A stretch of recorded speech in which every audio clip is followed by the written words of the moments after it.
Hey, glad you joined me back on our weekly radio show, and hope you look over my website in terms of a number of issues involving the presidential election. Look, I've been through a lot of elections. I've been a delegate to presidential elections, to the conventions. I've been a public official in my home state of Louisiana for 28 years. I've never seen the acrimony, the bitterness, the false information that is flying that you see in this particular election.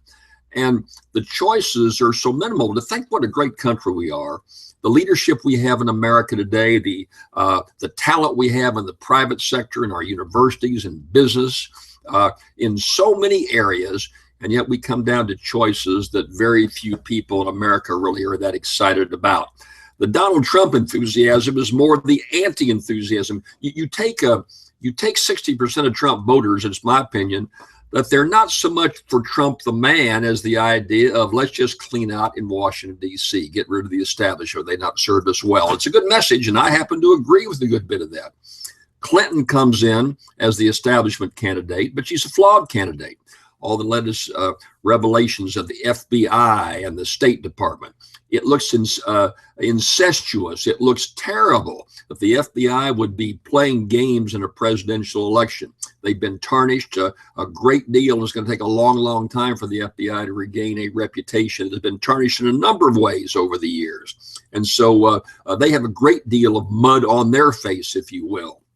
And so we come up to the election, and what do? You got to make a choice. I was interested looking over the third party candidates. This guy, Gary Johnson, had an interest to me. He'd been two-term governor of New Mexico, happened to be a Republican, but more a moderate Republican, very popular out in New Mexico, balanced the budget. On paper, he looked pretty good. He's climbed Mount Everest. He has run triathlons, and the biggest triathlons in Corona, Hawaii in the world. And so the guy looked pretty good until he started talking and got media exposure he was begging to get. All of a sudden, he got some. They asked him where Aleppo was, the major fighting area in Syria today. Didn't know what they were talking about. They asked him to name one foreign leader who he liked, and he couldn't name any foreign leader. Not that he didn't like him, he couldn't come up with any name. And so this guy crashed and burned.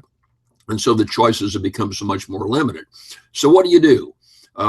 You can just protest and not vote. And I wrote a column about this week that's up right now, particularly about young people being so disinterested in the political system, and the focus of my column, I hope you'll read it, is that that in the business world, that there's so many new technologies are coming into play, helping so many people progress.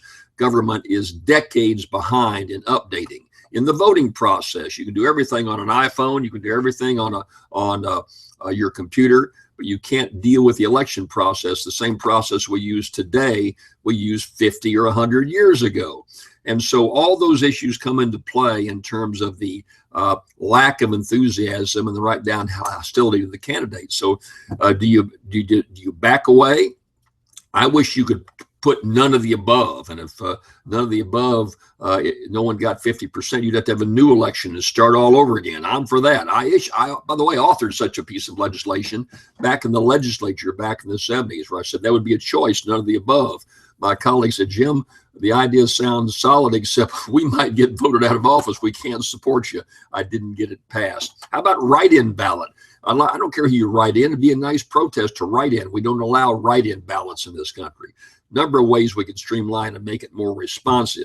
So here's what I'm going to do. I'm not going to tell you who I'm going to vote for. That's my right to keep it secret. But I'm going to go to that polling place. Before I go in, I've got this little clothespin right here. It's red, white, and blue. It comes in a little packet, by the way. I'll put it on my website. I can order one if you want to. And it talks about it's made in the USA. And it talks about how you're just so turned off by this election. I've also got a little booklet right here, a little user guide as to what you do with the clothespin. Talks about the discuss in the elections.